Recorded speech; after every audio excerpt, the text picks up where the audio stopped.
Good morning students. तो आज हम डिस्कस करेंगे रिलेशन का इम्पॉर्टेंट क्वेश्चन। उसी का ये सेकेंड क्लास है। तो देखते हैं कुछ इंपॉर्टेंट क्वेश्चन सब रिलेशन का ही है, जो सीबीएसई या बिहार बोर्ड के लिए, स्टेट बोर्ड के लिए बहुत इंपॉर्टेंट क्वेश्चन है। तो आगे देखते हैं। जैसे ये फर्स्ट क्वेश्चन है, क्या दिया हुआ है? Let the relation R in the set A is equal to X belongs to Z, और x का वैल्यू 0 से 12 के बीच में होना चाहिए, और relation r is equal to ordered pair A B, और ए बी का फॉर्म यहाँ ए बी का यहाँ कुछ रिलेशन दिया हुआ है। क्या दिया हुआ है? Mod a minus B is a multiple of 4।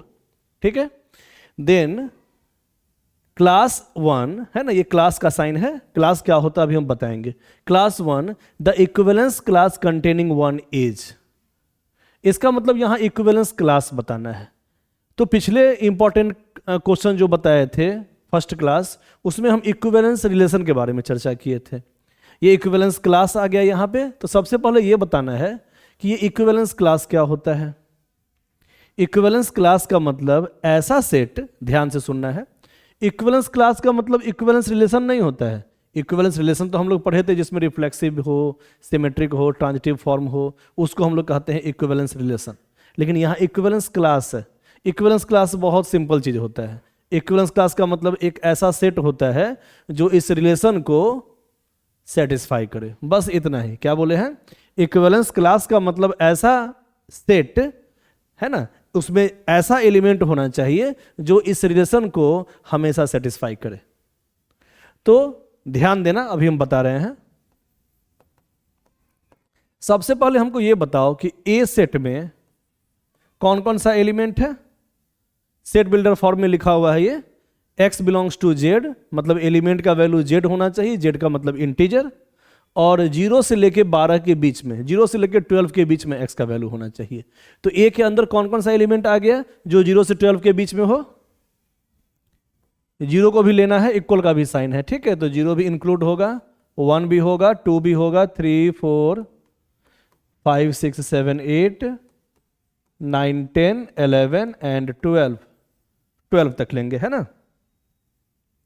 क्योंकि यहां पे a के अंदर कौन कौन सा एलिमेंट लेना है? 0 से लेकर 12 तक लेना है, और x का वैल्यू इंटीजर ही होना चाहिए। तो 0 से 12 के बीच में कौन कौन सा इंटीजर है? यही सब इंटीजर है। तो a सेट के अंदर तो ये सब रिलेशन आ गया, ये सब एलिमेंट आ गया। अब रिलेशन के अंदर क्या दिया हुआ है? Ordered pair A B where mod a minus B is a multiple of 4, is a multiple of 4, 4 multiply any integer. Shortcut में हम लिख दिए हैं मल्टीपल ऑफ 4 की जगह पे 4 मल्टीप्लाई एनी इंटीजर। ठीक है ना। सेट को ही हम लोग यहां कहेंगे इक्विवेलेंस क्लास। ध्यान देना है, इक्विवेलेंस क्लास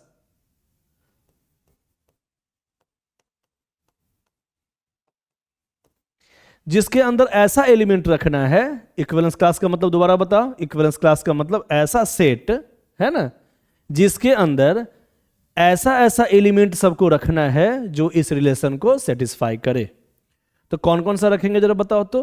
अगर मान लो हम 1 रख देते हैं, तो 1 के साथ और क्या क्या लेंगे? तो यहां पे दोनों जगह रखने पे ये जो फॉर्म बनेगा वो 4 का ही मल्टीपल होगा। कौन कौन सा रखेंगे बताना?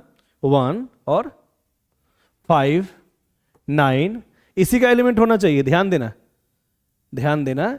इन सेट ए का ही एलिमेंट होना चाहिए, लिखा हुआ है। तो ए का ही एलिमेंट इसमें रखना है। तो 1 5 9।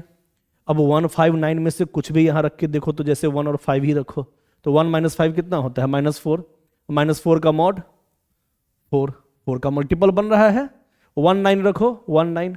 तो 1 माइनस 9 -8 का मॉड 8, 4 का मल्टीपल बन रहा है, 4 मल्टीप्लाई 2। मतलब 4 के डिफरेंस पे हम कोई भी नंबर लेंगे इसमें से, तो वो इक्विवेलेंस क्लास कहलाएगा, है ना। तो एक तो इक्विवेलेंस क्लास ये हो गया। और कोई हो सकता है क्या इक्विवेलेंस क्लास? ध्यान देना, और भी हो सकता है, जैसे 2 6 10, ये भी हो सकता है। इसमें से भी कोई 2 एलिमेंट रख देंगे, हम यूनियन ले लेते हैं, है ना। अभी हम ले लेते हैं यूनियन, मतलब ये भी फॉर्म हो सकता है जो 4 का मल्टीपल बने। कोई भी 2 एलिमेंट अगर इस ऑर्डर्ड पेयर की जगह पे हम रख देंगे, एलिमेंट की जगह पे, तो उसका डिफरेंस जो 4 का ही मल्टीपल होगा। तो हम जानबूझ के ऐसा ही एलिमेंट एक सेट के अंदर रख रहे हैं जिसमें 4 का ही डिफरेंस हो, जैसे 2, 6 से 10, इसमें से कोई भी 2 एलिमेंट उठा के यहाँ रख दो तो उसका डिफरेंस क्या आएगा, 4 का ही मल्टीपल आएगा। और भी बन सकता है ना, और भी बन सकता है। और क्या बनेगा, 0, 4, 8, 12, है ना। 0 से भी स्टार्ट हो सकता है, 1 से भी स्टार्ट हो सकता है, 2 वाला भी फॉर्म हो सकता है, और भी हो सकता है। क्या क्या होगा, 3, 7, 11, ये भी हो सकता है। लेकिन ध्यान देना है, क्वेश्चन में कह रहा है ऐसा क्लास लेना है, मतलब ऐसा सेट बनाना है जो इस रिलेशन को सेटिस्फाई करे, उसी को कहते हैं इक्विवेलेंस क्लास।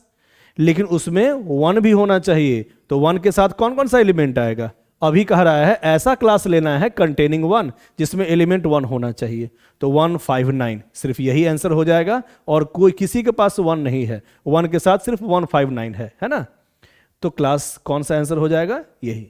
मतलब इक्विवेलेंस क्लास का मतलब ऐसा सेट जो इस रिलेशन को सेटिस्फाई करे, बस इतना ही है। तो ऐसा एलिमेंट लेना है जो यहां पुट करने पे 4 का ही मल्टीपल बने, इसका मतलब यही तुम्हारा आंसर हो जाएगा 159। आगे बढ़ा जाए, समझ में आ गया होगा बढ़िया से, है ना। इक्विवेलेंस क्लास का मतलब रिलेशन, वो जो हम पढ़े थे ना इक्विवेलेंस रिलेशन, वो वाला फॉर्म नहीं है यहाँ पे। यहाँ पे बस इस रिलेशन को सेटिस्फाई करने वाला सेट, बस इतना ही होता है, ठीक है। अब इसी को हम ऐसे भी लिख सकते हैं, अगर बड़ा वाला ब्रैकेट लेंगे तुम ऐसे भी लिख सकते हो, इस टाइप से भी, है ना। इसका मतलब भी यही हुआ। अगर कर्ली ब्रैकेट का यूज करेंगे तो सारा एलिमेंट यहां रिप्रेजेंट करना पड़ेगा, और अगर बिग ब्रैकेट जो बड़ा वाला ब्रैकेट होता है उसको अगर हम लेंगे तो उसमें से कोई भी एलिमेंट रख देंगे तो वो इसी के बराबर माना जाएगा, ठीक है। तो यहां पे देखो इसी फॉर्म में लिखा हुआ था, इसका मतलब ये 159 का ही, इसी क्लास का ये इक्विवेलेंस क्लास है, ठीक है। इसका मतलब 159 यही आंसर हो जाएगा। आगे बढ़ते हैं, अगला क्वेश्चन देखना। A relation R in the set of real number R defined as R is equal to curly bracket A B where root A is equal to B is a function और not, justify. 2 नंबर का question है, 1 या 2 marks में ये सब question पूछता है। तो इसमें हमको बताना है जो रिलेशन के अंदर दिया हुआ है फॉर्म, क्या ये फंक्शन का फॉर्म है।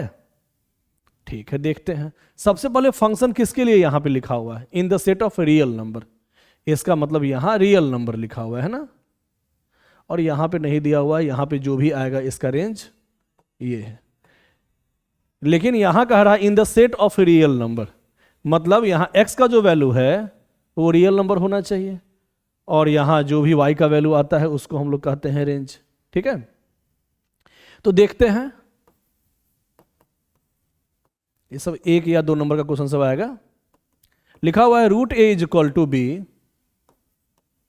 सबसे पहले ये बताओ कि रिलेशन में जो ये फॉर्म लिखते हैं इसमें फर्स्ट जो ऑर्डर्ड पेयर का एलिमेंट होता है वो क्या होता है, x का वैल्यू, है ना। ध्यान देना, ये होता है x का वैल्यू और ये होता है fx, मतलब y, fx का मतलब y, है ना। fx कहो या y कहो बात बराबर है।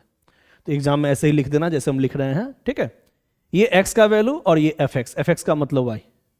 अब पहले फंक्शन होता क्या है थोड़ा सा बताओ तो हमको। उसमें 3 पॉइंट या 4 पॉइंट हम बताए थे, क्या क्या बताए थे। फंक्शन का मतलब x का हर वैल्यू डिफाइंड होना चाहिए।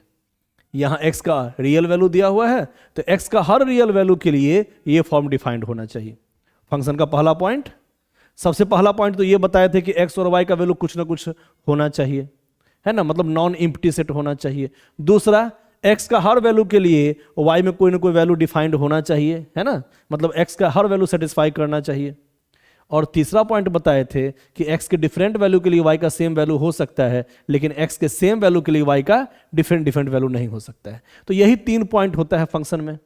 तो फंक्शन का ये सेकेंड पॉइंट जो है कि x का हर वैल्यू यहां पुट करने पे कुछ ना कुछ वैल्यू आना चाहिए, लेकिन x का हर वैल्यू क्या क्या है, रियल नंबर है, लेकिन x का यहां हर रियल वैल्यू हम पुट नहीं कर सकते हैं, क्योंकि रूट के अंदर जब भी हम निगेटिव वैल्यू पुट करेंगे तो वो इमेजिनरी फॉर्म बन जाएगा, है ना। यहां a क्या है, a x को रिप्रेजेंट कर रहा है। दोबारा समझना, रिलेशन में दिया हुआ है ए बी फॉर्म, और ए बी का यहां रिलेशन दिया हुआ है कि root A equal to B होना चाहिए।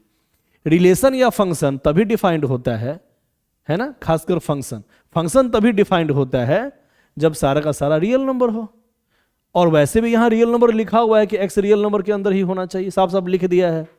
तो x में, x के जगह पे अगर a के जगह पे हम यहाँ निगेटिव फॉर्म रखेंगे तो रूट निगेटिव फॉर्म तो इमेजिनरी बन जाएगा, इसका मतलब ये फॉर्म डिफाइंड नहीं हो पाएगा, है ना। तो यहां लिख देंगे since x belongs to real value, है ना, क्वेश्चन में दिया हुआ है x belongs to real number but x ही यहां पे a है ना, x यहां पे a है, x इक्वल टू a। अगर हम निगेटिव फॉर्म लेते हैं, फॉर एग्जाम्पल -2, हम एग्जाम्पल ले लिए x equal to a equal to negative form, है ना, निगेटिव फॉर्म हम ले लिए यहां पे -2, तो root -2 root a root -2 not defined for real value, thus R A B, है ना, not a form of function. हम कह सकते हैं ना, यहां पे जो रिलेशन दिया हुआ है ए बी, वो फंक्शन डिफाइंड नहीं हो सकता है। ये जो रिलेशन दिया हुआ है वो फंक्शन फॉर्म नहीं बन रहा है, क्योंकि रिलेशन में root A equal to B होना चाहिए, और रूट ए तो यहाँ पे रियल नंबर है, तो रियल नंबर में हम पॉजिटिव नंबर रखेंगे तो ये डिफाइंड होगा, लेकिन निगेटिव नंबर अगर एक जगह रख देंगे, रियल नंबर तो निगेटिव नंबर भी होता है, तो एक जगह अगर निगेटिव नंबर हम पुट कर देंगे तो वो नॉट डिफाइंड होगा। लेकिन फंक्शन का मतलब होता है एक्स का हर वैल्यू जो दिया हुआ है क्वेश्चन में वो डिफाइंड होना चाहिए, लेकिन निगेटिव नंबर डिफाइंड नहीं हो रहा है, इसका मतलब फंक्शन नहीं है। इतना ही लिख देंगे, ठीक है। आगे बढ़ते हैं। A relation in a set A is called that relation, है ना, फिल इन द ब्लैंक्स, यहां ऐसा भरना है relation, if each element of A is related to itself. ऐसा कौन सा रिलेशन है जिसके अंदर ईच एलिमेंट्स इटसेल्फ से, अपने आप से रिलेटेड हो। ईच एलिमेंट अपने आप से ही ऑर्डर्ड पेयर बना रहा हो, मतलब रिलेटेड हो। रिलेशन तो हम ऑर्डर्ड पेयर में ही लिखते हैं ना, तो ऐसा कौन सा एलिमेंट है जो अपने आप से ही रिलेटेड हो, मतलब अपने आप के साथ ही ऑर्डर्ड पेयर हो। बताओ ये ए फॉर्म किस में आता है? रिफ्लेक्सिव में, है ना। रिफ्लेक्सिव का मतलब ही होता है ए बिलोंग्स टू आर, तो ये हो गया रिफ्लेक्सिव रिलेशन, यहां भर देना है रिफ्लेक्सिव, ठीक है। आगे बढ़ते हैं। हाँ, let R is the equivalence relation in the set this, R is equal to A B, है ना, 2 divides a minus B, write the equivalence class 0, है ना। फिर से आ गया यहां इक्विवेलेंस क्लास, ठीक है। कैसे बनाया जाए? सबसे पहले क्या कह रहा है? Let R is the equivalence relation in the set A, R is equal to this, write the equivalence class. तो यहां इक्विवेलेंस क्लास लिखना है 0 का। हाँ, तो ध्यान देना, यहां पे और कुछ नहीं निकालना है, बस निकालना है इक्विवेलेंस क्लास ऑफ 0। तो अभी तो बताए थे ना इक्विवेलेंस क्लास क्या होता है, तो कैसे निकालेंगे यहां ध्यान देना। R is equal to A B 2 divides a minus B, मतलब a minus B is divisible by 2, ठीक है। और जो रिलेशन लेना है वो इसी सेट में लेना है, ठीक है, ए के अंदर लेना है। इसका मतलब हम कह सकते हैं यहां पे ए बी बिलोंग्स टू ए, ठीक है। हम ये कह सकते हैं जो भी एलिमेंट लेना है वो सेट ए का ही एलिमेंट लेना है, ठीक है। तो हमको बताना है इक्विवेलेंस क्लास। क्या बताए थे अभी? इक्विवेलेंस क्लास, इक्विवेलेंस क्लास का मतलब ऐसा सेट जो इस रिलेशन को सेटिस्फाई करे। हाँ, और साथ में एलिमेंट 0 भी होना चाहिए। तो ए के अंदर 0 है क्या? तो बताओ तो 0 के साथ कौन कौन सा यहां पे एलिमेंट लेंगे जो a माइनस बी 2 से डिविजिबल हो जाए। तो एक 0 लेंगे, 2 का डिफरेंस वाला सारा एलिमेंट ले लो, 0 to 4, है ना। 2 का डिफरेंस वाला कोई भी एलिमेंट लेंगे, 0 2 यहां रख के देखो 2 से डिवाइड हो रहा है, 0 -2 -2, 2 का कभी भी मल्टीपल आएगा 2 से डिविजिबल मानेंगे उसको। 0 4 ले लो या 4 0 ले लो या 4 4 ले लो या 4 2 ले लो या 2 2 ले लो, है ना। 2 का डिफरेंस वाला अगर हम नंबर कोई भी यहाँ पे रखते हैं तो उसका डिफरेंस 2 का मल्टीपल ही आएगा। जैसे 3 का डिफरेंस वाला कोई नंबर रखते हैं यहाँ और यहाँ तो वो 3 का मल्टीपल होता है। ठीक उसी प्रकार यहाँ हम 2 2 का डिफरेंस का नंबर लिए हैं तो यहाँ 1 3 5 भी हम ले सकते थे, क्योंकि 1 और 3 में भी डिफरेंस 2 का ही होता है तो वो भी 2 का मल्टीपल बनता है। लेकिन क्वेश्चन में कह रहा है कि इक्विवेलेंस क्लास 0 का ही लेना है, मतलब 0 के साथ ही वो सब एलिमेंट लेना है जो इसको सेटिस्फाई करे। तो क्या क्या आएगा 0 2 2 4 0 4, मतलब यही आएगा। तो यही तुम्हारा आंसर हो गया। अब इतना इक्वल टू 0 क्लास भी लिख सकते हैं, 2 क्लास भी लिख सकते हैं और 4 क्लास भी। जब भी बड़ा वाला ब्रैकेट लिखते हैं तो उसमें एक ही एलिमेंट को रिप्रेजेंट करते हैं, और जब भी यहाँ कर्ली ब्रैकेट को यूज करते हैं तो सारे एलिमेंट को यहाँ रिप्रेजेंट करते हैं। ये लिखने का तरीका होता है इक्विवेलेंस क्लास का, ठीक है। तो इसका मेन आंसर यही है, ठीक है। ये भी लिख सकते हो आगे इसी टाइप से, ठीक है। आगे बढ़ते हैं, अगला क्वेश्चन देखो, फिर से वही सब है form. Check whether the relation R in the set Z of integers defined as R is equal to this. अब एक रिलेशन दिया हुआ है ये, और सेट जेड में है, जेड क्या है यहाँ पे इंटीजर फॉर्म है, ठीक है। तो a plus B is divisible by 2, relation में a प्लस बी 2 से डिविजिबल है, ये दिया हुआ है फॉर्म। और हमको यहाँ पे चेक करना है कि ये रिफ्लेक्सिव है कि नहीं, सिमेट्रिक है कि नहीं और ट्रांजिटिव है कि नहीं, फिर इसका इक्विवेलेंस क्लास भी लिखना है। तो चलो देखते हैं। सबसे पहले हमको दोबारा बताओ रिलेशन इज इक्वल टू क्या क्या लिखा हुआ है। पहले क्वेश्चन ध्यान से समझना है। पहले हम लिखते हैं यहाँ पे relation form A B, A plus B is divisible by, ठीक है, पहले क्वेश्चन लिख दिए। इसके बाद ए और बी सब जो भी एलिमेंट है वो क्या है, relation in the set Z, Z का मतलब इंटीजर, मतलब ए और बी जो भी लेना है वो जेड के अंदर ही लेना है। ये भी साइड में हम लिख दिए साथ में, ठीक है। अब यहां हमको चेक करना है कि ये जो रिलेशन है वो रिफ्लेक्सिव है कि नहीं, सिमेट्रिक है कि नहीं, ट्रांजिटिव है कि नहीं। तो सबसे पहले चेक किया जाए रिफ्लेक्सिव है कि नहीं। रिफ्लेक्सिव रिलेशन, पहले ये बताना है कि ये रिफ्लेक्सिव रिलेशन होता क्या है ना। हम फर्स्ट क्लास जो बताए थे इसका, उसमें भी बताए थे, ये सब बढ़िया से बताए थे। तो रिफ्लेक्सिव रिलेशन वैसे होता है A belongs to R, ordered pair element itself, है ना, मतलब जो एलिमेंट यहां लेंगे वही यहां भी लेंगे, वो रिलेशन के अंदर सेटिस्फाई करना चाहिए। तो देखते हैं सेटिस्फाई करता है कि नहीं। तो यहां ए आ गया, ध्यान देना, ये ए का मतलब यहां भी ए यहां भी ए। तो हमको क्या करना है, जब भी पहले तो सबसे पहले तो नियम याद कर लेना है। रिफ्लेक्सिव का मतलब ही होता है ए बिलोंग्स टू आर, बस इतना ही होता है। हाँ एक चीज और, for all A belongs to Z, मतलब सारा का सारा इक्वल वाला फॉर्म, जो भी यहाँ पे इक्वल वाला फॉर्म बनेगा, सारा का सारा जेड, जेड का मतलब इंटीजर, ये सेटिस्फाई करना चाहिए। ऐसा नहीं कि 2 सेटिस्फाई कर गया 2 नहीं किया, ऐसा नहीं होना चाहिए। सारा का सारा फॉर्म रिलेशन के अंदर आना चाहिए। तो जेड का मतलब यहाँ इंटीजर, मतलब यहाँ एलिमेंट इंटीजर लेना है। तो रख के देखो तो यहाँ पे कोई भी यहाँ पे और यहाँ पे इंटीजर लेंगे तो क्या वो डिविजिबल होगा 2 से ए के लिए। तो यहाँ ए तो यहाँ भी ए रखो, तो ए प्लस ए, है ना। बस ये पुट करके देख लेना है कि रिफ्लेक्सिव है कि नहीं, बस कुछ नहीं करना है। जो रिलेशन दिया हुआ रहता है, जो इस यहाँ का फॉर्म लिखा रहता है, ए के जगह पे ए पुट करेंगे और बी के जगह भी ए ही पुट करेंगे, और इसको चेक करके देखना है सेटिस्फाई कर रहा है कि नहीं। तो चेक करो तो यहां भी ए रखो, ए प्लस ए कितना होता है 2a, तो 2a इज डिविजिबल बाई 2, ये तो होगा ही। 2 multiply any number, any integer, यहां पे तो ए इंटीजर ही था, तो 2 multiply any integer is divisible by 2, ये तो होता ही है। 10 रिफ्लेक्सिव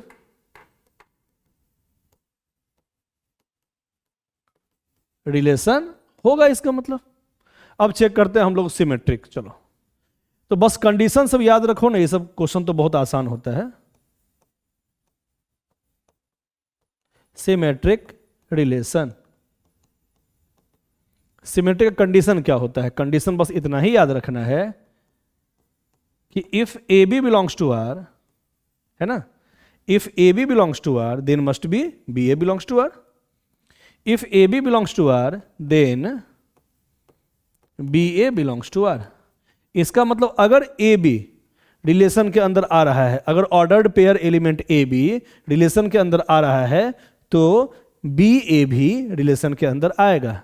इसका मतलब अगर ये सत्य है तो ये भी सत्य होना चाहिए, मतलब अगर ये सही है तो ये भी सेटिस्फाई करना चाहिए। मतलब इसके आधार पे इसको चेक करना है, इसको नहीं चेक करना है, इसको सही मान के चलना है और इसके, है ना, हेल्प से हमको ये प्रूफ करना है एक तरह से।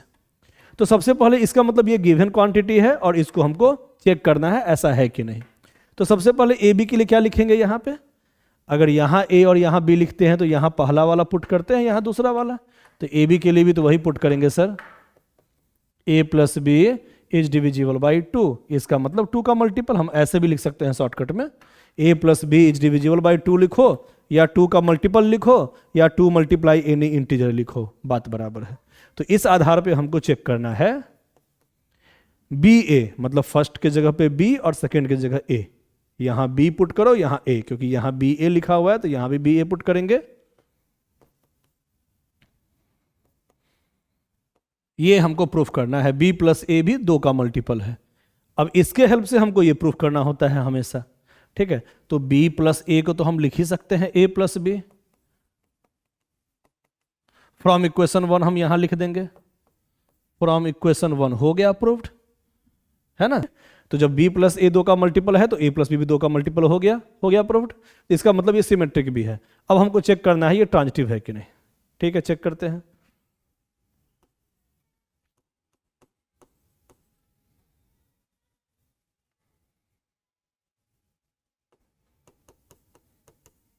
ट्रांजिटिव,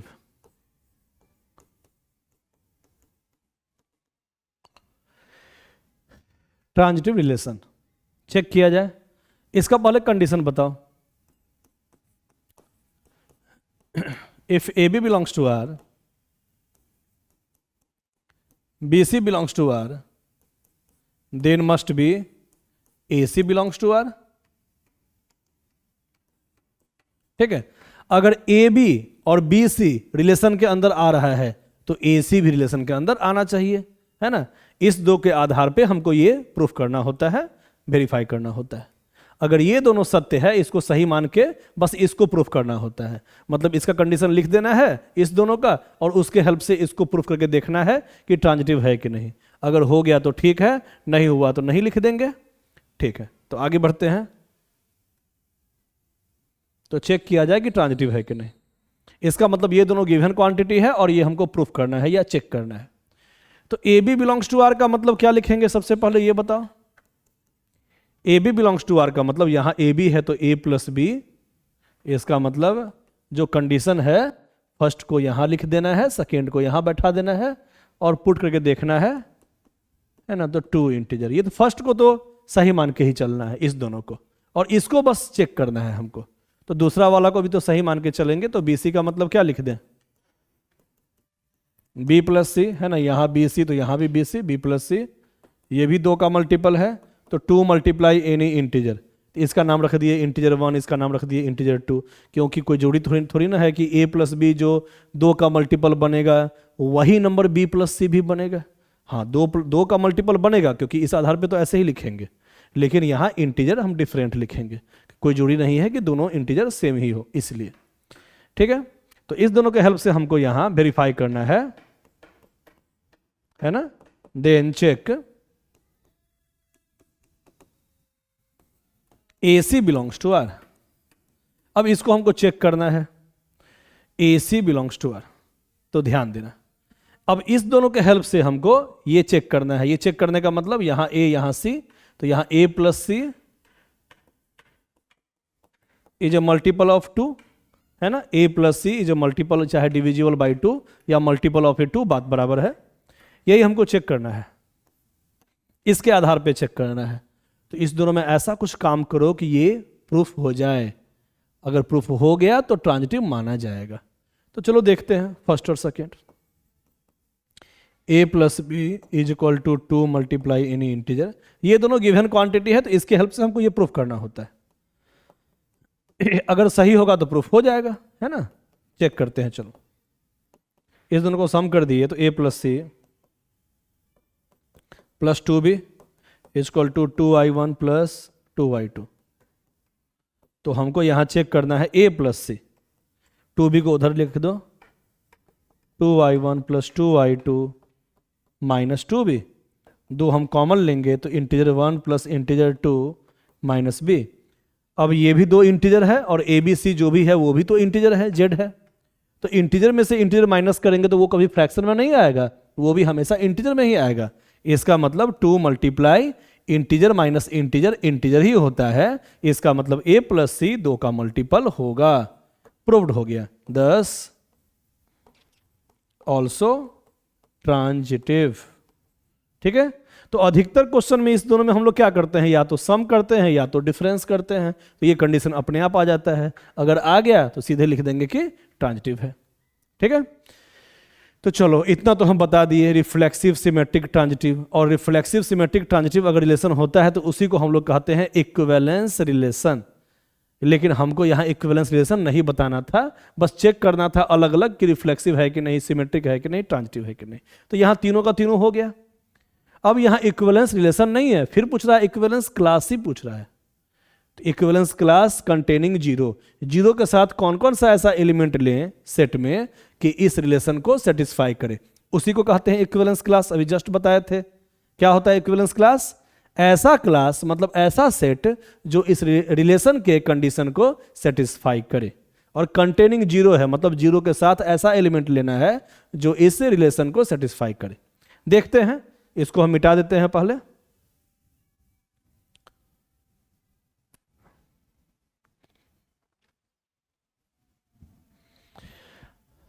अब नेक्स्ट फॉर्म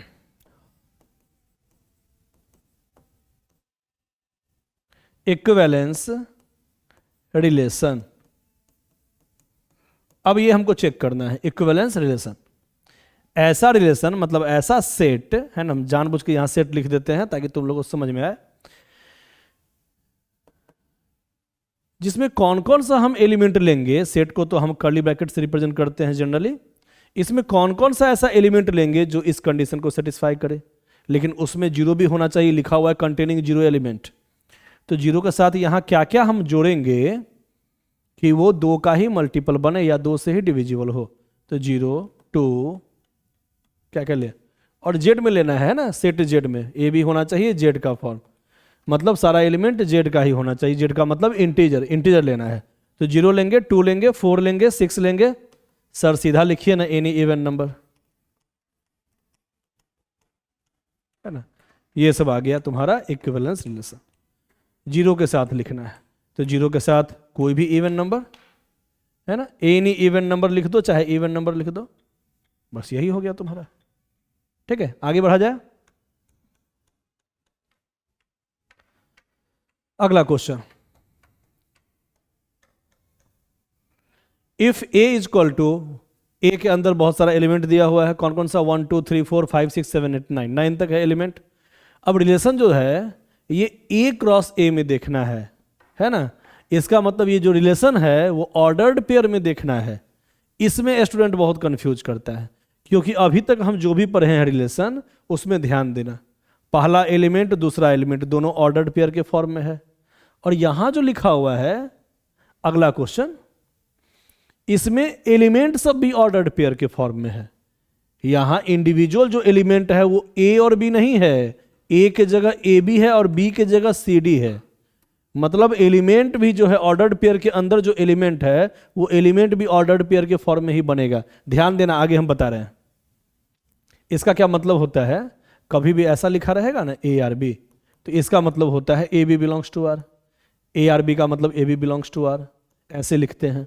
लेकिन यहां लिखा हुआ है देखो तो A B R C D, तो इसका मतलब होता है A B comma C D belongs to R. इसका मतलब देखो ध्यान से, होना चाहिए था इस टाइप से, एलिमेंट यहां और एक एलिमेंट यहां, ऑर्डर्ड पेयर में वो रिलेशन के अंदर। लेकिन यहाँ एलिमेंट के जगह पे भी ऑर्डर्ड पेयर और इस एलिमेंट के जगह पे भी ऑर्डर्ड पेयर, लेकिन उससे कोई दिक्कत वाला बात नहीं है ना। जो कंडीशन कह रहा है वो बस चेक करके देख लेना है। देखते हैं कैसे तुम लोग को समझाना है। देखो यहाँ पे मतलब इस फॉर्म और इस फॉर्म में कोई अंतर नहीं, बस ए की जगह ए बी लिखा हुआ, बी की जगह सी डी लिखा हुआ, यही समझो। ठीक है, तो पहले हम लिख ले रिलेशन, पहले हम अपनी भाषा में इसको रिलेशन लिख ले। यहां पहले लिखते थे ए बी, है ना, पहले लिखते थे ऐसे, लेकिन अब क्या लिखेंगे, यहां ऑर्डर्ड पेयर में दिया हुआ है, तो इसीलिए हम लिखेंगे अब A B comma C D, है ना, यही वाला फॉर्म। ठीक है, डबल डॉट। हाँ, इसके बाद कंडीशन दिया हुआ है, देख लो कंडीशन क्या दिया हुआ है, a plus D is equal to B plus C, है ना।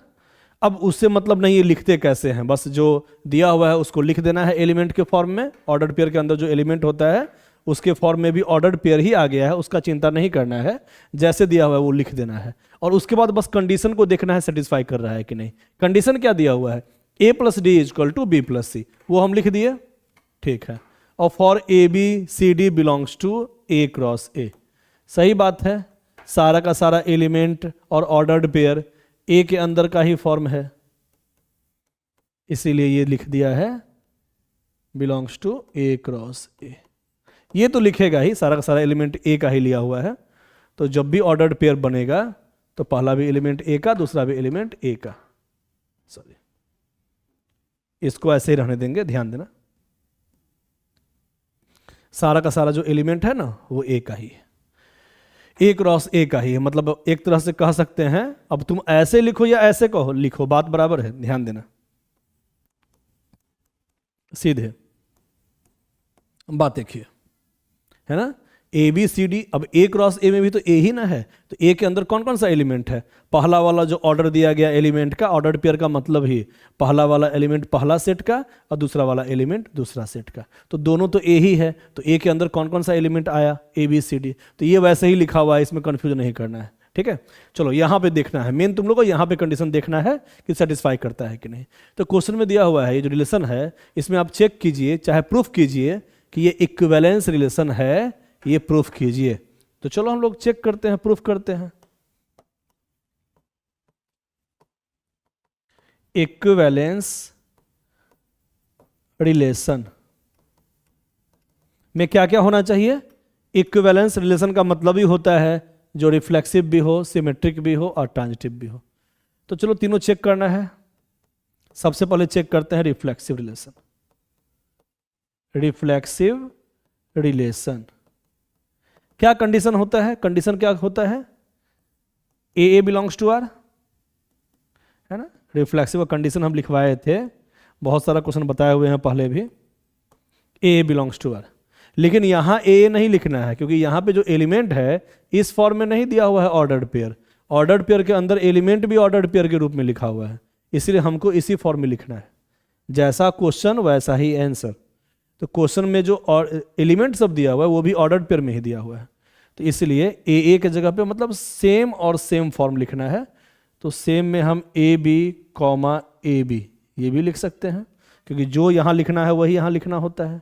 तो बहुत स्टूडेंट इसमें कंफ्यूज करता है कि सर यहाँ आप ए और ए क्यों नहीं लिखे हैं, तो ए भी लिख सकते हैं, लेकिन यहाँ बस ये दोनों ना सेम होना चाहिए, यहाँ वाला फॉर्म यहाँ वाला फॉर्म, तो यहाँ वाला फॉर्म यहाँ वाला फॉर्म सेम होना चाहिए। कोई जरूरी नहीं है कि जो एक एलिमेंट लिए हैं उसका भी दोनों का दोनों सेम ही हो, ये कोई जरूरी नहीं है। बस पहला और दूसरा जब भी सेम होता है ऑर्डर्ड पेयर के अंदर, उसी को कहते हैं रिफ्लेक्सिव रिलेशन। तो लिखने के लिए तो ए और ए हम लिख सकते थे, लेकिन हम ए बी भी जनरल फॉर्म के लिए हम लोग जानबूझ के डिफरेंट वाला ही लिखते हैं, ठीक है, कि यहाँ पे हम डिफरेंट भी ले सकते हैं दोनों, बस ये इससे मैच करना चाहिए, ठीक है। तो रिफ्लेक्सिव का मतलब दिस फॉर्म और दिस फॉर्म ऑर्डर्ड पेयर के अंदर बिलोंग्स टू आर। अब क्या करना है, रिफ्लेक्सिव का मतलब यहां और यहां सेम होना चाहिए, और उसके बाद इस कंडीशन को वेरीफाई करो। तो ध्यान देना यहां क्या क्या लिखे हैं, ठीक उसी प्रकार यहां भी हमको चेक करना है। यहां क्या क्या लिखे हैं ध्यान देना, फर्स्ट वाला यहां लिखे हैं, और सेकेंड का सेकेंड वाला, फर्स्ट का फर्स्ट और सेकेंड का सेकेंड यहाँ। अब बाकी दोनों जो बच गया सेकेंड और थर्ड उसको आगे लिखें। ऐसे ही याद रखो ना, फर्स्ट को फर्स्ट में लिखना है और सेकेंड का सेकेंड वाला भी यहाँ लिखना है। अब बाकी जो बच गया सेकेंड थर्ड उसको आगे लिखना है। ठीक उसी प्रकार यहाँ भी लिखो, तो फर्स्ट वाला को यहाँ पुट करना है और यहाँ क्या पुट करना है, सबसे लास्ट वाले को। तो यहाँ भी सबसे लास्ट में बी है तो यहाँ बी पुट करो, और यहाँ क्या पुट करते हैं, ये सेकेंड और थर्ड, तो यहाँ भी सेकेंड और थर्ड यहाँ पुट कर दो। सेकेंड के जगह पे बी और थर्ड के जगह पे ए। अब चेक करो ये दोनों बराबर आया कि नहीं, क्योंकि b प्लस ए प्लस बी इक्वल चीज होता है, इसका मतलब ये रिफ्लेक्सिव है। दस रिफ्लेक्सिव लिख दिए, रिफ्लेक्सिव। ठीक है, मतलब जैसे जैसे ये फॉर्म लिखा हुआ है वैसे ही यहाँ पे पुट करना है। स्टूडेंट को पुट करने में थोड़ा दिक्कत होता है, तो दोबारा हम बता रहे हैं। देख लो, फर्स्ट वाला एलिमेंट एक तरह से समझो ना, इसका नंबर 1 है, इसका नंबर 2, इसका नंबर 3, इसका नंबर 4। तो यहाँ क्या पुट किए हैं 1 4, 1 और 4, 1 और 4, और यहाँ क्या पुट किए हैं सेकेंड और थर्ड, सेकेंड और थर्ड। तो यहाँ पे भी 1 4 पुट करो, और यहाँ पे 1 4 पुट कर दिए, और यहाँ पे सेकेंड थर्ड, तो सेकेंड थर्ड क्या है बी और ए, तो यहाँ बी और ए पुट कर देना है। ठीक है, चेक कर लेना है, बी प्लस ए तो ए प्लस बी होता ही है, इसका मतलब ये सही है। तो रिफ्लेक्सिव हो गया। अब चलते हैं सिमेट्रिक पे। सिमेट्रिक रिलेशन, इसमें क्या हम लोग पढ़े थे सिमेट्रिक में, A B belongs to R then must be B A belongs to R, है ना। ऑर्डर्ड पेयर अगर ए और बी आ रहा है रिलेशन के अंदर तो उसका उल्टा वाला भी फॉर्म आना चाहिए बी ए। लेकिन यहाँ रिलेशन इस टाइप से नहीं रिप्रेजेंट किया है, ऑर्डर्ड पेयर के फॉर्म में एलिमेंट को भी रिप्रेजेंट किया है। इसका मतलब सिमेट्रिक के अंदर ए बी सी डी ऐसे लिखेंगे, है ना, ऑर्डर्ड पेयर में ही लिखेंगे, इस टाइप से ही लिखेंगे, इस टाइप से अभी नहीं लिखना है। तो अगर this belongs to R then must be, इसका उल्टा वाला भी, मतलब सी डी पहले और ए बी बाद में, बिलोंग्स टू आर। ठीक है, इसके आधार पे हमको यहाँ पे ये भी प्रूफ करना है। तो इसके हेल्प से हमको ये प्रूफ करना होता है। सिमेट्रिक में बताए हुए हैं, if this satisfy then must be this satisfy, मतलब इसको सही मान के इसके हेल्प से इसको चेक करना होता है कि सिमेट्रिक है कि नहीं। तो पहले तो फर्स्ट वाला का लिखो, तो ए बी सी डी का मतलब है ना, यहाँ पे चलो इसको थोड़ा नीचे लिख देते हैं, यहीं पे इसका कंडीशन लिख देते हैं।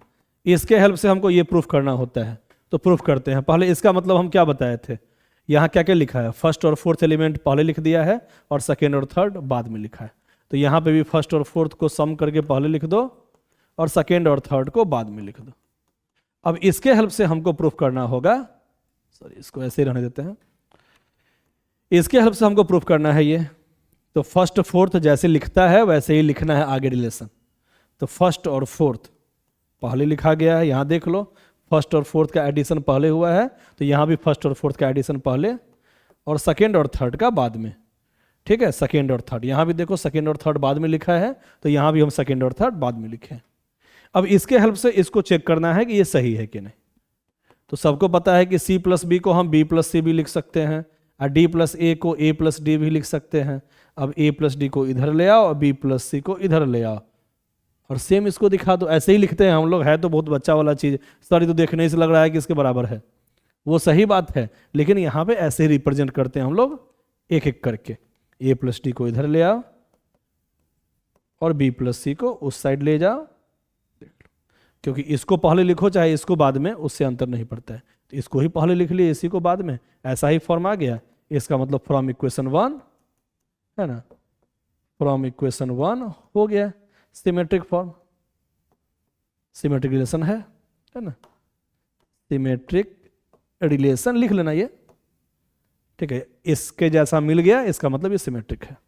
अब चलते हैं ट्रांजिटिव पे, इसको मिटा रहे हैं, कॉपी में बढ़िया से लिख लेना है। जो भी समझ में ना आए एक बार दो बार दोबारा देखोगे सब समझ में आ जाएगा। और फर्स्ट क्लास में भी हम बताए थे, तो पहले फर्स्ट क्लास का सारा वीडियो देख लेना है, उसके बाद तुमको अच्छे से समझ में आ जाएगा। वैसे तो अभी बस हम इंपॉर्टेंट क्वेश्चन सब बता रहे हैं, सारा थ्योरी नहीं बता रहे हैं। अभी बस एग्जाम पर्पज से जो भी तुम लोग का डाउट है या इंपॉर्टेंट क्वेश्चन है, गेस क्वेश्चन है, सीबीएसई हो या बिहार बोर्ड या स्टेट बोर्ड, उसी सब का गेस क्वेश्चन सब बता रहे हैं। तो थोड़ा रिवाइज करने में तुम लोग को थोड़ा हेल्प मिल जाएगा, और इसके साथ अपना प्रैक्टिस तो करना ही है। तो अभी हम लोग को देखना है, रिफ्लेक्सिव देख लिए, सिमेट्रिक देख लिए, क्योंकि इक्विवेलेंस का मतलब रिफ्लेक्सिव भी होना चाहिए, सिमेट्रिक भी होना चाहिए और ट्रांजिटिव भी होना चाहिए। तो अभी हम प्रूफ किए थे रिफ्लेक्सिव भी है और सिमेट्रिक भी है। अब हमको प्रूफ करना है ये ट्रांजिटिव भी है। ट्रांजिटिव रिलेशन, ये क्या होता है transitive relation? A B and C D क्या बताए थे ट्रांजिटिव, याद है? A B belongs to R and B C belongs to R, then must be A C belongs to R. हम लोग सिंपल वाला फॉर्म तो ऐसा पढ़े थे, अगर ए बी भी बिलोंग्स टू आर है और बी सी भी बिलोंग्स टू आर है, देन मस्ट बी, अगर ए से गाड़ी गया बी पे और बी से ही सी पे, तो ए से सी भी फॉर्म होना चाहिए, है ना? इस दोनों के हेल्प से हमको ये प्रूफ करना होता है। लेकिन अभी ये फॉर्म नहीं लिखेंगे। क्यों नहीं लिखेंगे? क्योंकि यहाँ पे एलिमेंट सब भी ऑर्डर्ड पेयर के फॉर्म में लिखा हुआ है, तो यहाँ एक एक एलिमेंट के जगह पे दो दो फॉर्म लिखना है ऑर्डर्ड पेयर में। मतलब हमको ऐसे रिप्रेजेंट करना पड़ेगा, A B C D belongs to R, comma C D E F belongs to R, then must be A B E F belongs to R. देखो तो एकदम यही वाला फॉर्म है क्या? ए से गाड़ी गया बी और बी से ही सी गया, तो ए से सी हमको चेक करना होता है कि रिलेशन के अंदर है कि नहीं। अगर है तो ट्रांजिटिव कहते हैं। तो यहाँ पे भी वही लिखे हैं, फर्स्ट सेकेंड, और सेकेंड से ही थर्ड, तो फर्स्ट से थर्ड होना चाहिए, है ना? तो यहाँ ऑर्डर्ड पेयर फॉर्म में लिखा हुआ है एलिमेंट सब, तो यहाँ भी हम वैसा ही लिखे हैं, ए से बी और बी से सी, तो ए से सी होना चाहिए। तो यहाँ से भी, यहाँ भी ए बी से सी डी और सी डी से ई एफ, तो ए बी से ई एफ होना चाहिए। अब ये नहीं बोलना कि सर इसमें ए बी और सी डी ही दिया हुआ है, आप ई एफ कहाँ से लिख दिए? यहाँ तीन तीन एलिमेंट में हमको अपने मन से लेना है, ठीक है? इसको मिटा देते हैं, ये तो समझाने के लिए बस लिखे थे। मेन अभी लिखना है ये नीचे वाला पर।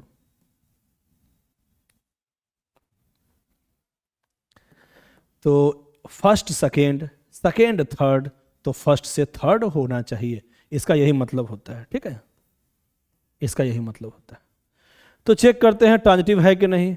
इसके और इसके आधार पे, इस दोनों के हेल्प से हमको वो प्रूफ करना होता है, ठीक है?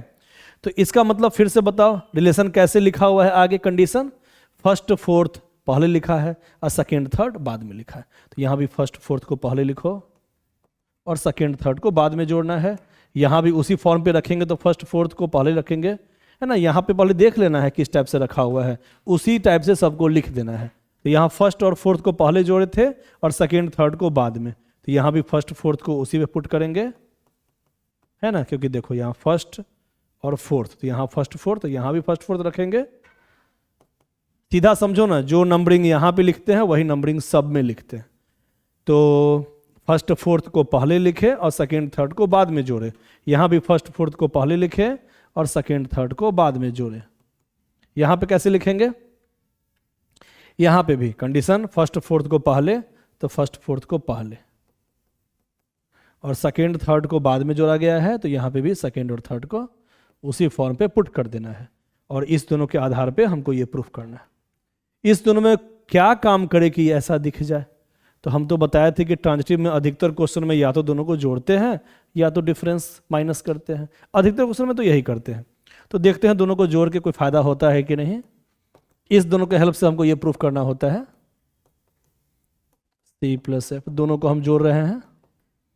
चलो दोनों को सीधा जोड़ दो, फायदा हो रहा है क्या? देखो तो दोनों को जोड़ेंगे तो इधर डी और इधर डी तो कट जाएगा ना बाद में, क्योंकि डी इक्वल के इस साइड भी आएगा। चाहे पहले लिख लो, अगर समझ में नहीं आ रहा हो तो पहले इसको अच्छे से लिख लो।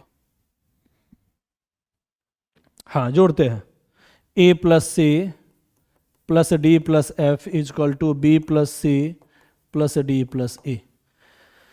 डी से डी हट गया, सी से सी हट गया, अब यहाँ बच गया A plus F is equal to B plus A. देख लो आ गया, हो गया 10 ट्रांजिटिव। लिख देना है 10 ट्रांजिटिव।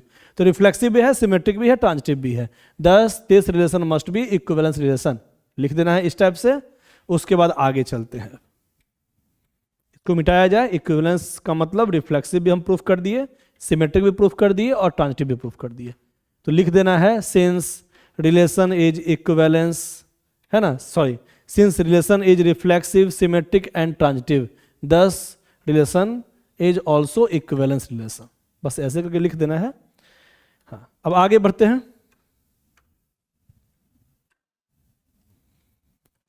अब हमको इक्विवेलेंस क्लास 2-5 का, इसका इक्विवेलेंस क्लास हमको बताना है 2-5 का, सिर्फ 2-5 का बताना है। इक्विवेलेंस क्लास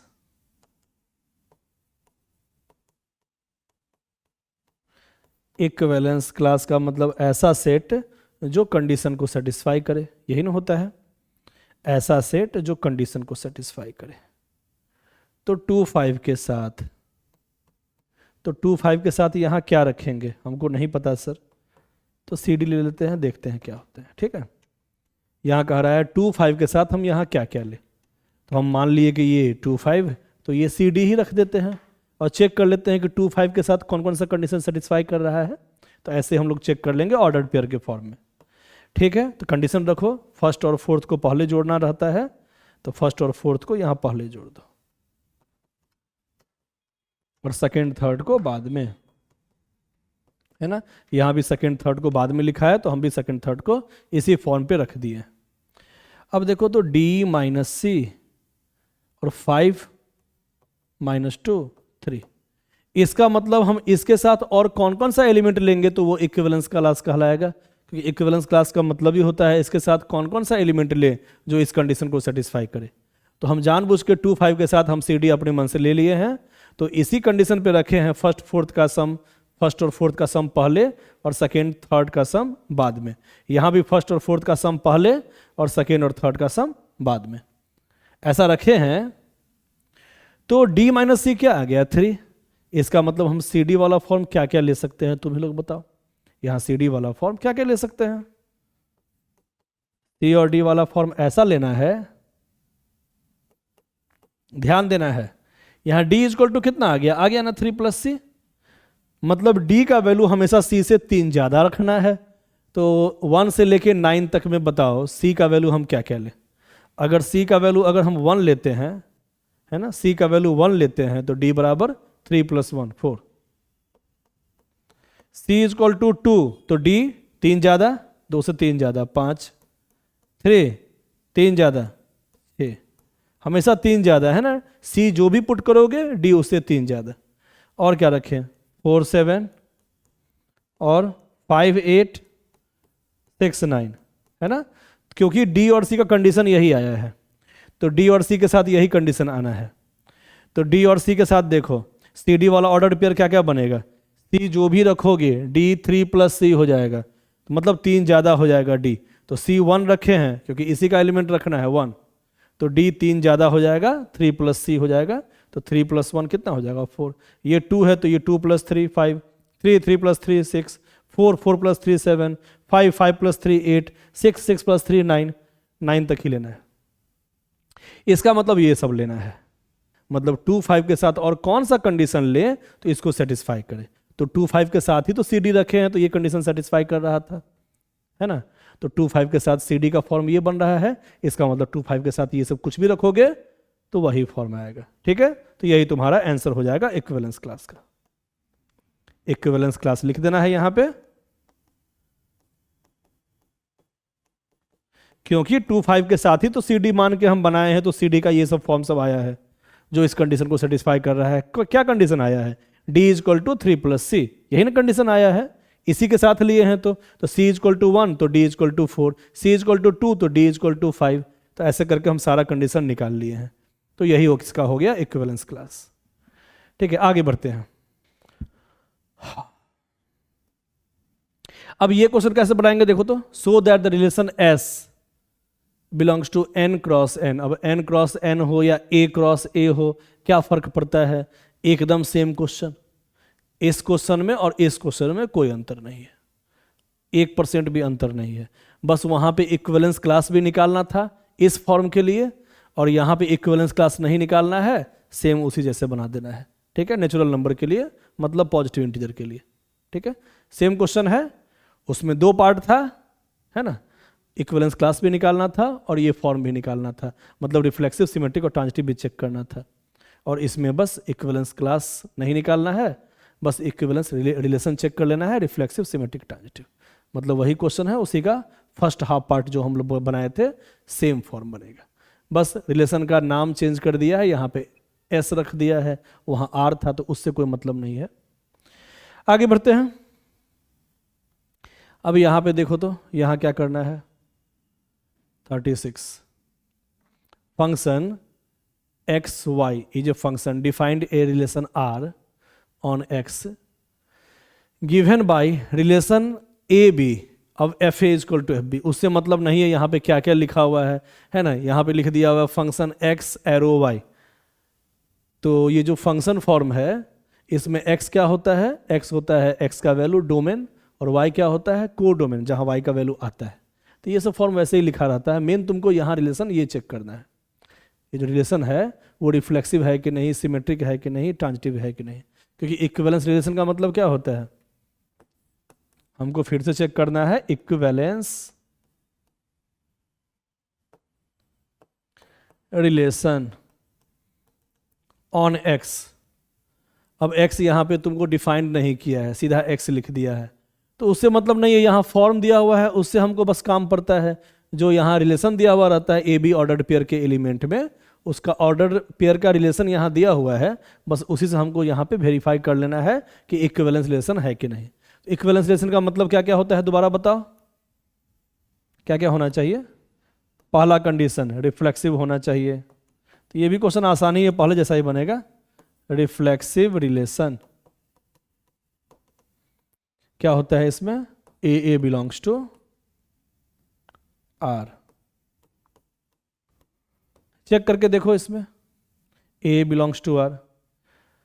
तो रिलेशन पहले हम लिख लेते हैं, ठीक है। क्वेश्चन पहले थोड़ा सा हम लिख लें, समझाने में ठीक रहेगा। रिलेशन इज इक्वल टू दिया हुआ है ए बी, और ए बी में क्या है relation, F A is equal to F B. ये होना चाहिए।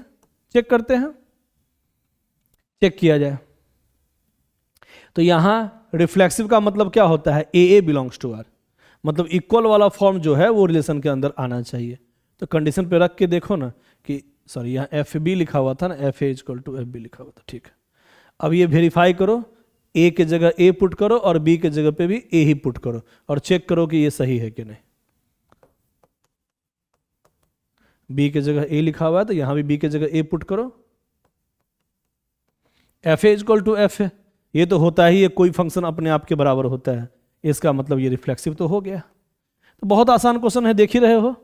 बस ये जो फॉर्म रहता है ना, वो जो रिलेशन दिया रहता है उसके जगह हम पुट करते हैं, पहला के जगह पे ए और दूसरा जो एलिमेंट है उसके जगह पे भी ए, तो F A equal to F A, ठीक है। बी के जगह पे भी हम ए ही पुट कर दिए हैं, ये बी लिखा हुआ है ना, ये बी लिखा हुआ है, तो बी के जगह भी ए ही लिखा हुआ है, तो बी के जगह ए पुट करेंगे तो F A equal to F A. ये तो होता ही है, कोई भी फंक्शन अपने आप के बराबर, इसका मतलब ये रिफ्लेक्सिव रिलेशन है। अब चेक करो सिमेट्रिक है कि नहीं। सेकेंड,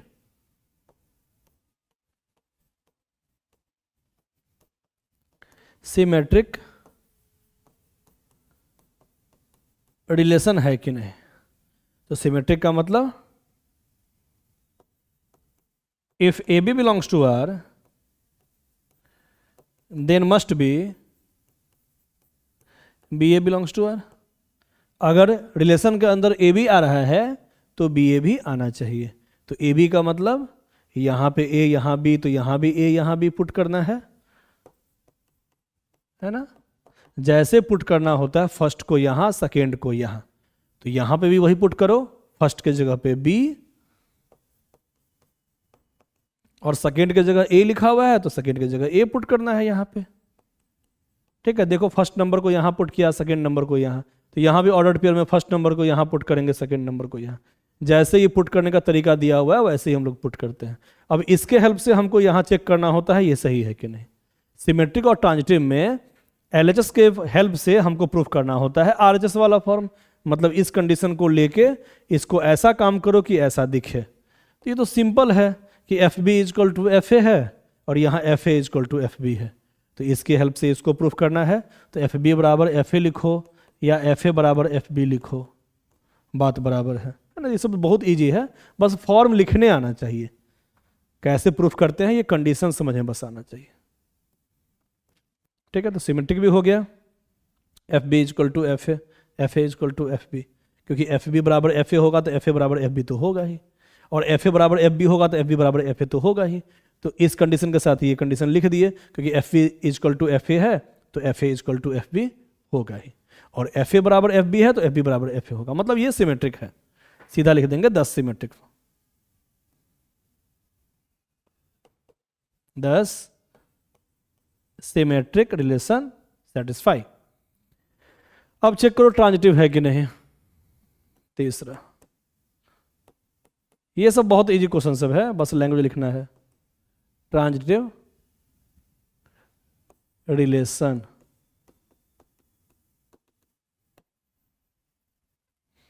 हाँ अब ये चेक किया जाए, इसमें क्या कंडीशन होता है,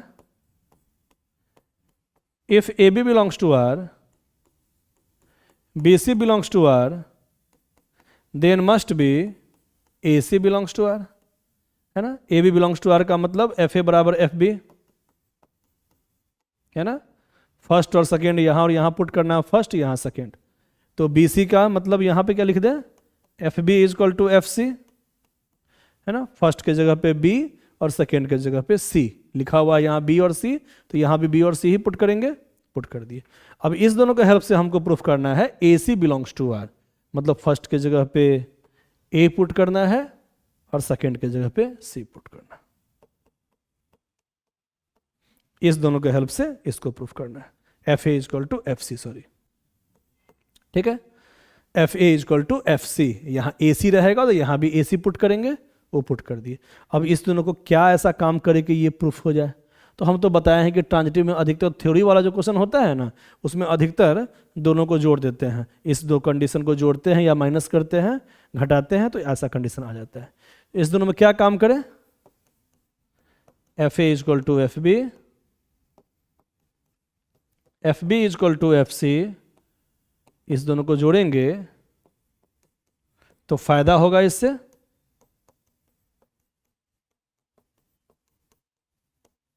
F A is equal to F C, हो गया अप्रूव्ड, है ना। तो फर्स्ट दो कंडीशन के हेल्प से हमको ये जो आरएचएस वाला फॉर्म होता है, एरो के इस साइड वाला फॉर्म, देन मस्ट बी के बाद जो फॉर्म होता है उसको प्रूफ करना होता है। तो इस दोनों के हेल्प से ये प्रूफ हो गया, दोनों को जोड़े हैं तो आ गया।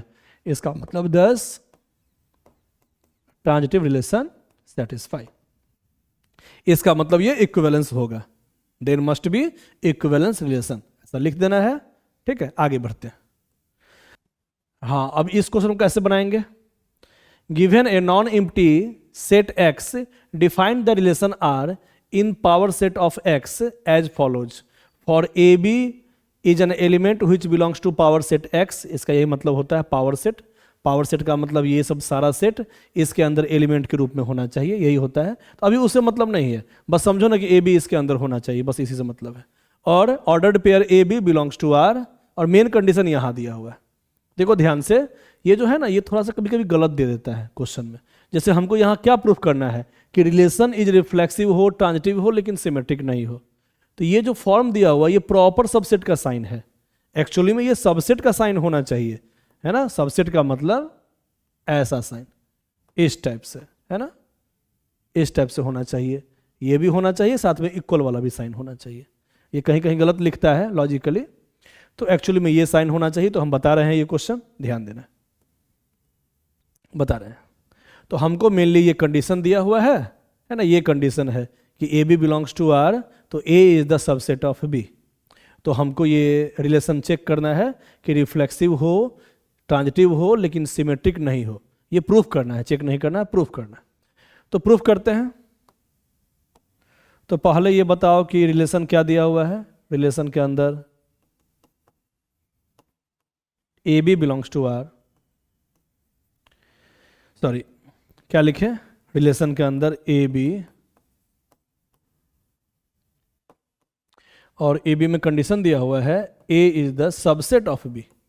यहां प्रॉपर सबसेट का साइन नहीं होगा, यहां इक्वल का भी साथ में होगा, है ना, तभी ये प्रूफ हो सकता है। वो कहीं कहीं गलत लिखा हुआ है।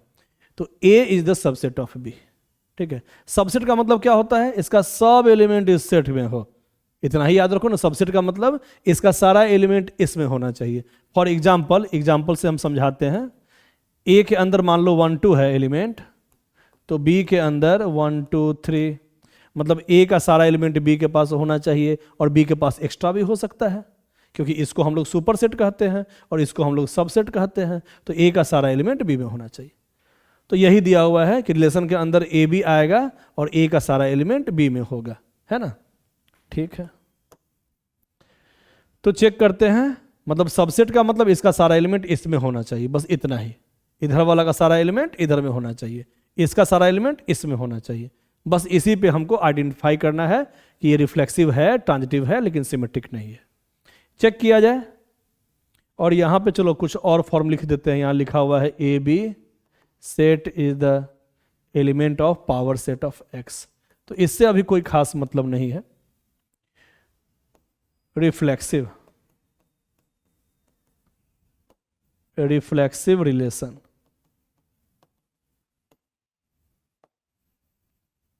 ठीक है। क्या होता है रिफ्लेक्सिव का मतलब बताओ तो? When A belongs to R, यही फॉर्म होता है, दोनों same form, belongs to R. तो यहां पे तो हम स्मॉल ए नहीं लिखे हैं क्योंकि यहां पे कैपिटल लेटर ही लिखा हुआ है, इसलिए ए बिलोंग्स टू आर। बस ये दोनों फॉर्म इक्वल वाला फॉर्म होना चाहिए ऑर्डर्ड पेयर के अंदर एलिमेंट, है ना। उसी को हम लोग कहते हैं reflexive relation, A belongs to R. अब ये कंडीशन इसमें सेटिस्फाई करके देखो तो, सेटिस्फाई हो रहा है क्या ये जो कंडीशन दिया हुआ है? क्योंकि हर क्वेश्चन में क्या करते हैं, जो रिलेशन दिया हुआ रहता है बस उसको सेटिस्फाई करके देखते हैं।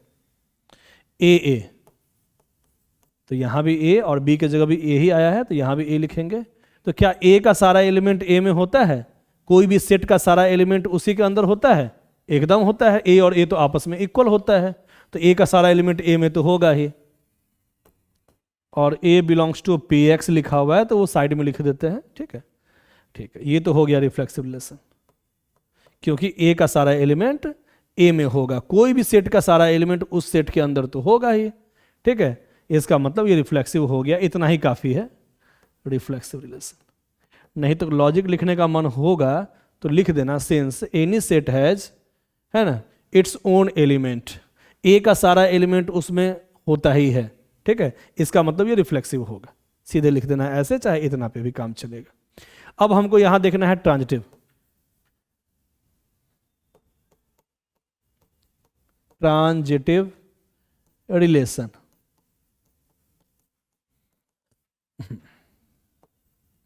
कंडीशन क्या होता है? A B belongs to R, B C belongs to R, then must be A C belongs to R. अगर ए बी आर के अंदर आ रहा है, बी सी आर के अंदर आ रहा है, तो ए सी भी आर के अंदर आना चाहिए। इस दोनों के हेल्प से हमको ये प्रूफ करना होता है। तो कंडीशन क्या दिया हुआ है, कंडीशन पे रखते जाओ, फर्स्ट को यहां पे और सेकेंड को यहां पे, ठीक है। यहां पे फर्स्ट वाले को तो बी को यहां रखेंगे और सेकेंड वाले को यहां रखना है, सी को। यहां पे भी फर्स्ट वाले को ए के जगह ए और यहां पे जो रखाएगा वो यहां, तो ए के जगह ए रखो और सेकेंड वाले में सी लिखा हुआ है तो यहां सी चला जाएगा, ठीक है। तो अब इस दोनों के हेल्प से ये हमको प्रूफ करना होता है। तो ए का सारा एलिमेंट बी में, ध्यान देना, इस दोनों के हेल्प से हमको ये प्रूफ करना है। तो जब बताओ तो ए का सारा एलिमेंट बी के पास है और बी का सारा एलिमेंट सी के पास है। ए का सारा एलिमेंट बी के पास और बी का सारा एलिमेंट सी के पास, तो ए का सारा एलिमेंट सी के पास तो होगा ही, है ना। एग्जाम्पल से भी तुम एग्जाम में समझा सकते हो। जैसे ए के अंदर मान लो, ध्यान देना समझा रहे हैं,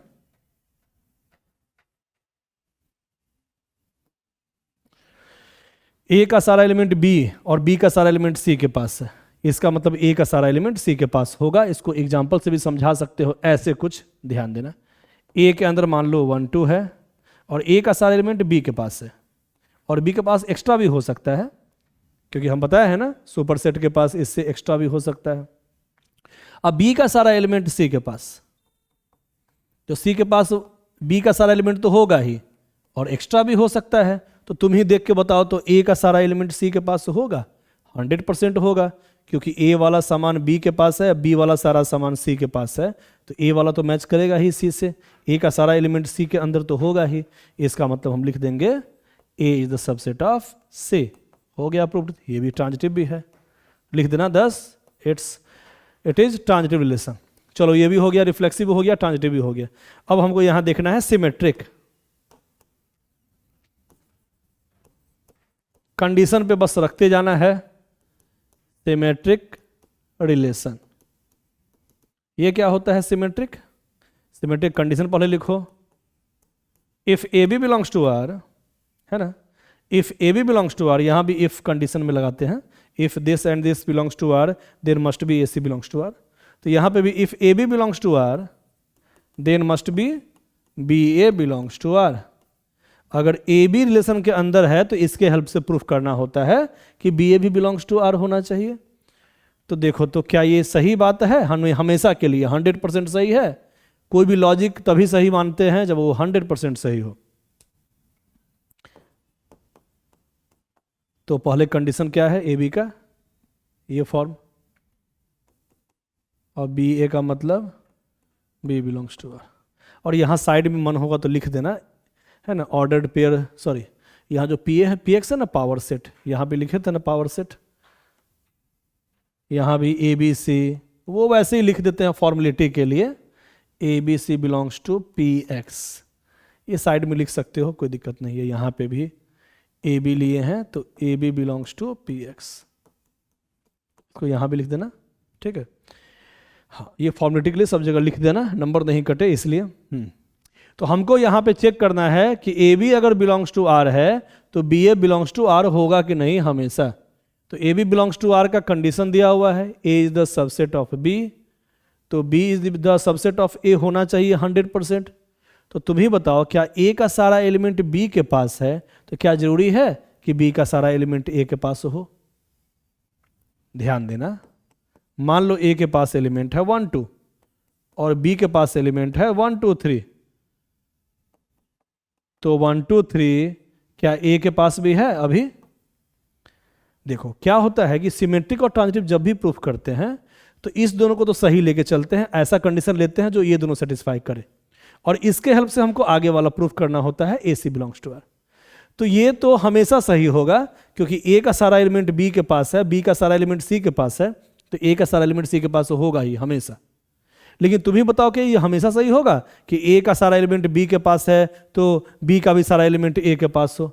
कोई जरूरी तो नहीं है, बराबर हो भी सकता है, नहीं भी हो सकता है। तो नहीं होने का एक भी कंडीशन अगर सेटिस्फाई कर गया तो नहीं होगा। तो नहीं होने के लिए तो एक एग्जाम्पल काफ़ी है, एक एग्जाम्पल में तुम दिखा सकते हो कि ये नहीं हो रहा है। जैसे यहाँ एग्जाम्पल ले लिए कि ए का सारा एलिमेंट बी के पास है लेकिन बी का सारा एलिमेंट ए के पास नहीं है, इसका मतलब नॉट सिमेट्रिक, इतना ही काफ़ी है। नहीं होने का केस के लिए एग्जाम्पल काफ़ी है, तो नॉट सिमेट्रिक रिलेशन ऐसे लिख देना, ठीक है। आगे बढ़ते हैं, अगला क्वेश्चन। रिलेशन का ये क्वेश्चन नहीं है, ये फंक्शन का है, लेकिन तुम लोग का डाउट था इसलिए हम बता देते हैं, है ना। कुछ स्टूडेंट ये डाउट में पूछ दिया तो चलो इसी में बता देते हैं, ध्यान देना। तो यहाँ पे हमको प्रूफ करना है कि ये जो फंक्शन है ये 1 1 है, ये प्रूफ करना है, और बाद में हमको चेक करना है कि ये ऑनटो है कि नहीं, ये भी चेक करना है। फंक्शन में ये क्या होता है, ये पार्ट, ये होता है x का वैल्यू, ये x का वैल्यू, और ये y का को डोमेन। इसको डोमेन कहते हैं, मतलब x का वैल्यू, इसको हम लोग को डोमेन कहते हैं, ठीक है। ये को डोमेन और ये डोमेन होता है। तो देखा जाए एफ एक्स इजक्वल टू इतना दिया हुआ है, तो सबसे पहले हम लोग यहां प्रूफ करते हैं कि फंक्शन 1 1 है। उसके बाद हम लोग चेक करेंगे कि ये ऑनटो है कि नहीं।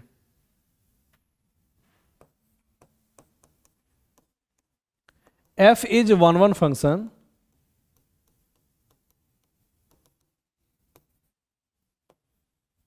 क्या कंडीशन होता है 1 1 का?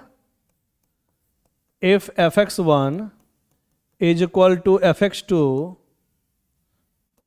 Then must be x1 is equal to x2 only, है ना। 1 1 का हम कंडीशन बताए थे, शायद ये क्वेश्चन हम बताए हुए हैं फंक्शन चैप्टर जो 1 शॉर्ट वीडियो बनाए हैं ना, उसमें भी ये क्वेश्चन बताए हैं, लेकिन चलो दोबारा बता देते हैं, तुम लोग पूछ दिए हो तो। If fx1 is equal to fx2 then must be x1 is equal to x2 only. Only का मतलब सिर्फ यही कंडीशन आना चाहिए, दूसरा इसके अलावा कंडीशन नहीं आना चाहिए। तो इसको सॉल्व करो और ये कंडीशन आना चाहिए, देखते हैं आता है कि नहीं। तो fx1 का मतलब यहाँ x1 पुट करना है, तो क्या पुट कर देंगे, x की जगह पे x1, तो यहाँ भी x1 हो जाएगा वैल्यू, जहाँ पे भी x लिखा हुआ है ना, यहाँ जो पुट करेंगे वही ना यहाँ पे जाएगा, क्योंकि यहाँ पे सेम लिखा हुआ है फॉर्म। तो यहाँ x1 तो यहाँ भी x1 पुट करो, और fx2 यहाँ x2 तो यहाँ भी x2 पुट करेंगे, ठीक है।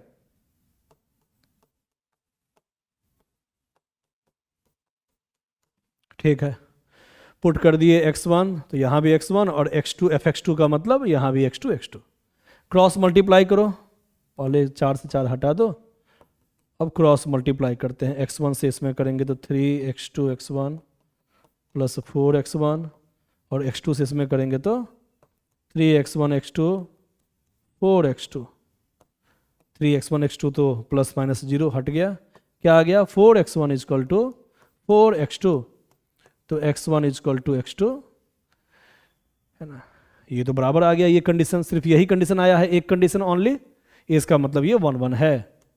1 1 के लिए सिर्फ यही कंडीशन आना चाहिए, दूसरा कंडीशन नहीं आना चाहिए, 1 1 फंक्शन होगा, ठीक है। अब हमको यहां पे चेक करना है कि ये ऑनटो है कि नहीं। 1 1 तो हो गया, कंडीशन सेटिस्फाई कर गया। अब हम देखते हैं यहां ऑनटो।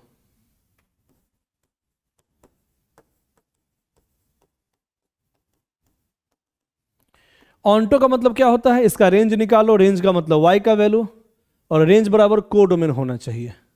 रेंज बराबर ये कोडोमेन होना चाहिए। कोडोमेन का मतलब यहां जो वैल्यू लिखा हुआ रहेगा वो रियल नंबर, ठीक है। तो y का वैल्यू निकालो, तो fx इक्वल टू क्या दिया हुआ है, fx इक्वल टू दिया हुआ है 4x by 3x plus 4। fx का मतलब y होता है, y equal to 4x by 3x plus 4। जब भी हमको y का वैल्यू निकालना होगा, ऑनटो का मतलब क्या होता है, रेंज बराबर कोडोमेन, है ना, रेंज बराबर कोडोमेन। रेंज का मतलब y का वैल्यू, ध्यान देना है, पहले बता चुके हैं फंक्शन में। तो हमको यहां y का वैल्यू बताना है कि इसी के बराबर है कि नहीं, चेक करना है। रेंज बराबर कोडोमेन, ऑनटो का मतलब ही होता है रेंज बराबर कोडोमेन, और कोडोमेन क्वेश्चन में लिखा हुआ है r का मतलब रियल वैल्यू, और रेंज का मतलब होता है y का वैल्यू। तो हमको यही वेरीफाई करना है, इफ रेंज बराबर कोडोमेन, इसका मतलब ये ऑनटो फंक्शन होगा। तो रेंज निकालना है, इसका मतलब y का वैल्यू निकालना है। तो याद रखना कि जनरली हम लोग y का वैल्यू निकालते हैं जब x इज इक्वल टू लिखते हैं, तो y का वैल्यू निकालने में x इज इक्वल टू करते हैं तो y का वैल्यू निकल जाता है, और x का वैल्यू निकालने के लिए y इज इक्वल टू करना पड़ता है। तो y का वैल्यू निकालने के लिए x इज इक्वल टू लिखते हैं, बार बार यही पॉइंट बोल रहे हैं। x का वैल्यू जब भी निकालना हो तो y इज इक्वल टू लिखो, और y का वैल्यू जब भी निकालना हो तो x इज इक्वल टू लिखो। तो हमको यहाँ y का वैल्यू निकालना है, तो x इज इक्वल टू होना चाहिए। तो चलो पहले क्रॉस मल्टीप्लाई करो, 3xy plus 4y is equal to 4x, 3xy minus 4x is equal to minus 4y, x common लेंगे तो 3y minus 4, x is equal to minus 4y by 3y minus 4। तो y का value जब भी निकालना हो तो पहले x इज इक्वल टू कर लो, कर लिए हम x इज इक्वल टू, तो x इज इक्वल टू इतना आया। अब तुम ही बताओ कि हम क्या बोले हैं कि y का वैल्यू निकालने के लिए x इज इक्वल टू पहले लिख लो, ये सारा x एक जगह कॉमन लेके x इज इक्वल टू लिख देना है, तो वो तो हम लिख दिए। अब हम y का वैल्यू निकालना है तो x इज इक्वल टू लिख दिए। तो इससे तुमको समझ में आ गया कि y का वैल्यू क्या क्या होना चाहिए, क्योंकि सबको पता है कि डिनोमिनेटर वाला फॉर्म कभी भी 0 के बराबर नहीं होता है। डिनोमिनेटर वाला फॉर्म कभी भी 0 के बराबर नहीं होना चाहिए, नॉट इक्वल टू 0। इसका मतलब 3y is not equal to 4, तो y is not equal to 4/3।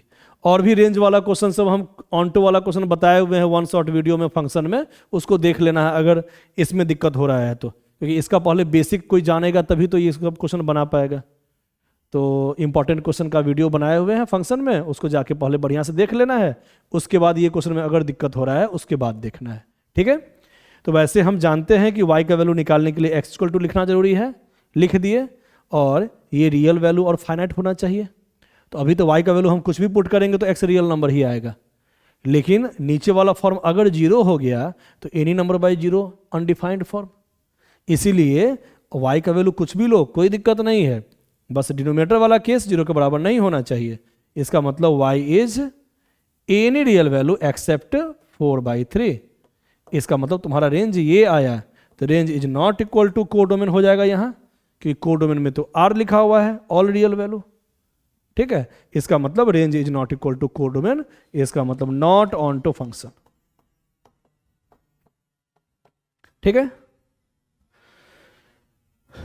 तो इसको बढ़िया से देख लेना है। और भी जो डाउट है वो तुम लोग सेंड कर सकते हो कमेंट बॉक्स में भी और व्हाट्सएप पे भी। व्हाट्सएप नंबर मेरा वही है ना, व्हाट्सएप नंबर एक ही है 7042737752। तो इस पे व्हाट्सएप भी कर सकते हो और जो भी डाउट है वो डाउट पूछ सकते हो। अगले वीडियो में हम अगला डाउट बता देंगे। तो आज के लिए इतना ही। Okay, thank you.